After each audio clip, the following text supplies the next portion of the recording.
Gone are the days when my favorite homeschool supplies included great books, a comfy couch, and good craft supplies. Now that my kids are all in middle school and high school, I have to readjust what school supplies we really need. So today, that's what I'm sharing with you, our 5 top school supplies for middle school, high school, upper elementary kiddos. And I am doing this in collaboration with Living with Eve's channel. So go check out the complete playlist. You'll see a variety of other homeschooling moms who are sharing what school supplies are the ones that are most important for their homeschools. So when you are done with my video, go click down there and check out everyone else's channels. My first one is one that you may not even know exists.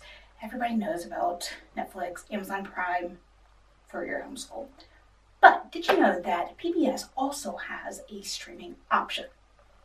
Now, there are 2 different versions. One is just their free one. This selection is more limited, but you can watch it on your trusty iPad. You can put it on, they have an app for the smart TV, your computer, etc. However, if you need more variety or just want more variety, in our case, you can subscribe via their PBS Passport. Now, the details of this will vary by the station, because it goes by your local station. But for ours and for most, you can subscribe for $5 a month or a one-time fee of $6 for the year. And you get access to the PBS Passport options, which include so many more options. Now, again, what is included varies by your local station. They have the ability to choose what's included. But, often, like the most recent things are free through their website.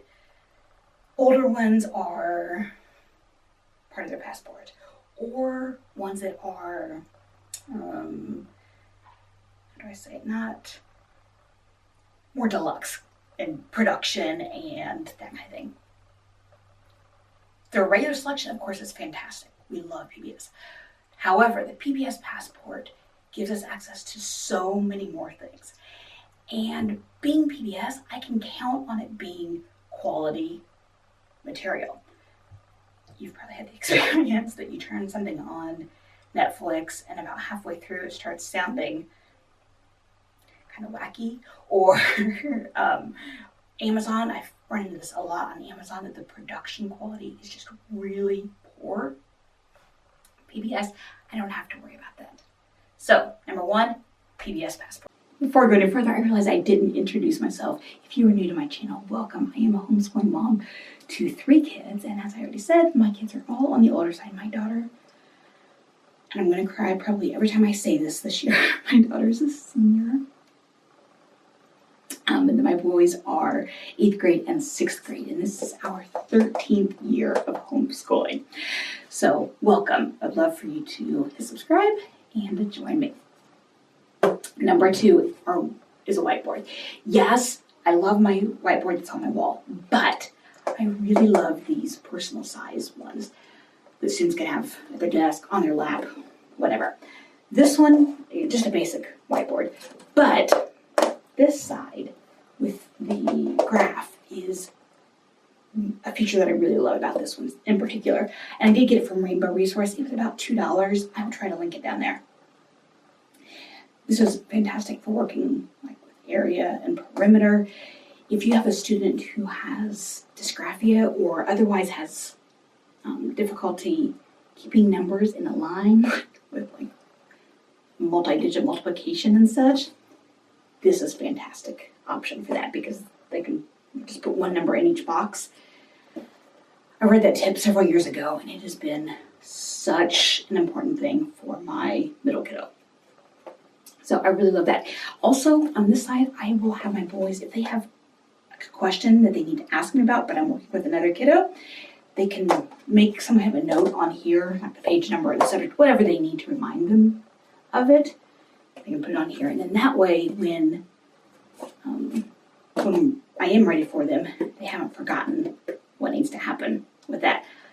I also use, this is totally a side point, but I also will give my kids little Post-it flags that they can put it inside a book for that same reason.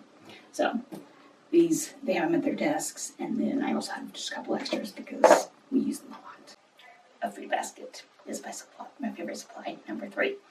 When I meet a homeschool mom, usually a newer one, who talks about kids melting down or bad days and how do you deal with that, there are 2 things that I give them as advice.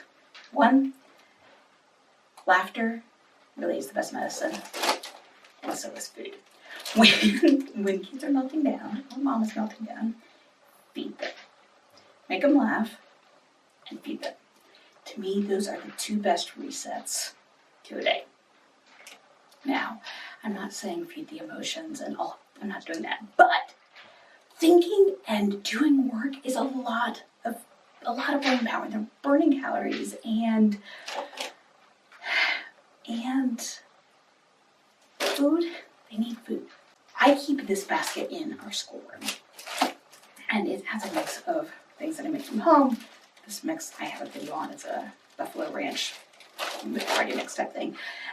So we'll have a variety of things like this, or nuts that I bag up, that kind of thing. But then I also have prepackaged stuff.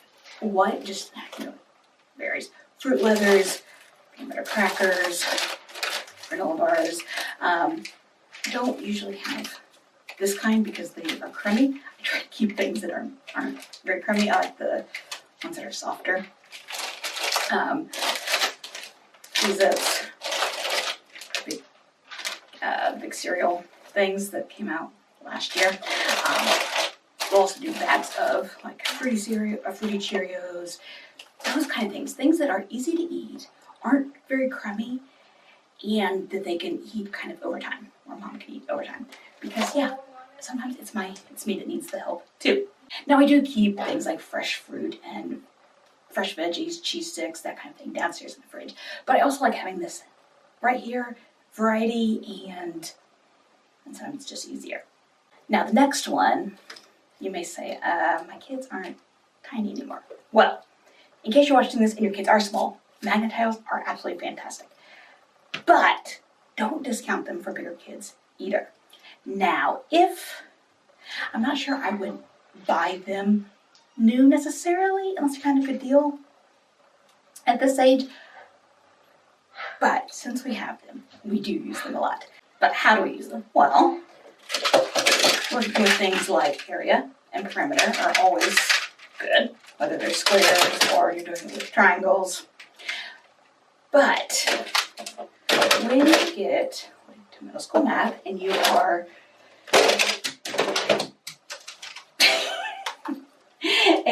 doing things like 3D shapes, and they're learning to count vertices and faces and that kind of thing, well, these are really easy to use.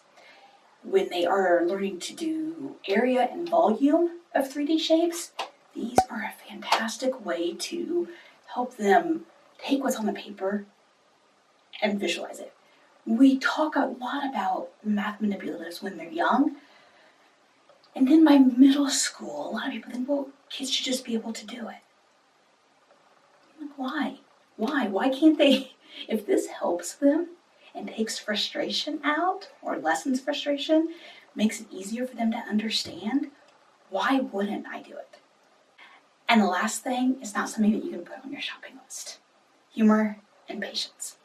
When I started my channel, I started it in part because at that time, several years ago, there were not many channels that had kids above like 3rd, 4th grade, or weren't showing kids that older age. My daughter was going into 6th grade, and I didn't know what middle school looked like. I only heard horror stories about it. And I could only think about what my middle school was like. And I wanted to show parents what middle school was really like for homeschooling, because so many people stop homeschooling at middle school or at high school because of the unknown.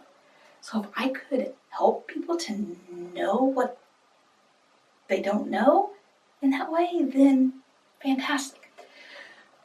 As it turns out, I absolutely love this age. They are inquisitive and they have really deep thoughts, and they're finding their place in this world and who they are and how they relate to others. And you can have great conversations, but it can also be a lot. They have hormones and they have big needs, and the schoolwork is often a big jump for them, and their responsibilities, and they've got, in their outside world, kids are growing and some are developing a lot faster than they are, or they're developing faster than others, whatever, and it's a lot. It is so fantastic, but it's a lot. And so, if I have humor and I have patience, then our school days can be really enjoyable. There's still going to be tough times, and there are still going to be days that you just want to cry, or you just want to put them in school, or you just want to run away. And that's okay, because that's going to be true for you whether your kids are at home or not at home during the day. It just is. But with humor and patience, it can make your days so much more enjoyable. And if I have no other supplies, those are two things that can transform our days. Click on the playlist on your screen. You can check out everyone else who is participating, and I'll see you in the next video.